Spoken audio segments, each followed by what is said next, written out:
تمہاری روح کے لیے اس سے بڑھ کر کوئی مرض نہیں کہ تم خود کو کامل سمجھنے لگو۔ غصے کے وقت برداشت کا ایک لمحہ آپ کو 1000 دفعہ شرمندگی سے بچا سکتا ہے۔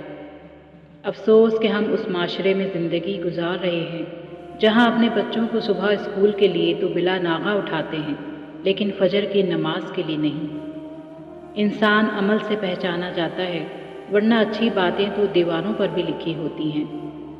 برے سلوک کا بہتر جواب اچھا سلوک اور جہالت کا بہتر جواب خاموشی ہے۔ غصہ ہمیشہ تنہا آتا ہے لیکن جاتے ہوئے اپنے ساتھ ساتھ عقل، اخلاق اور شخصیت کی خوبصورتی کو لے جاتا ہے۔ برائی کی مثال ایسی ہے جیسے پہاڑ سے نیچے اترنا، ایک قدم اٹھاؤ تو باقی اٹھتے چلے جاتے ہیں، اور اچھائی کی مثال ایسی ہے جیسے پہاڑ پر چڑھنا، ہر قدم پچھلے قدم سے زیادہ مشکل مگر ہر قدم پر بلندی ملتی ہے۔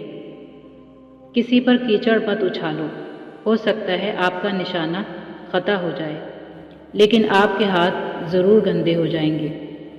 انسان بزدل اتنا ہے کہ خوابوں میں ڈر جاتا ہے اور بے خوف اتنا ہے کہ جاگتے میں بھی اپنے رب سے نہیں ڈرتا۔ ہمیشہ اپنے رب پر یقین رکھیں، بے شک وہ دعائیں سنتا بھی ہے اور قبول بھی کرتا ہے۔ وہ ہمارے سب سے زیادہ قریب ہے۔ اللہ کو کبھی نہ بھولیں، وہ ہمیشہ ساتھ ہوتا ہے، ہمیں 70 ماؤں سے زیادہ محبت کرنے والا۔ جو بندہ ہر کسی کا دوست ہو وہ کسی کا دوست نہیں ہوا کرتا، اس سے دور رہو، اسی میں تمہاری بھلائی ہے۔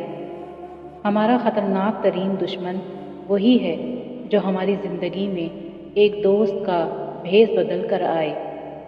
انسانی طبیعت کی یہ عالمگیر کمزوری ہے کہ جب تک وہ ایک نعمت سے محروم نہیں ہو جاتا اس کی قدر و قیمت کا ٹھیک اندازہ نہیں کر سکتا۔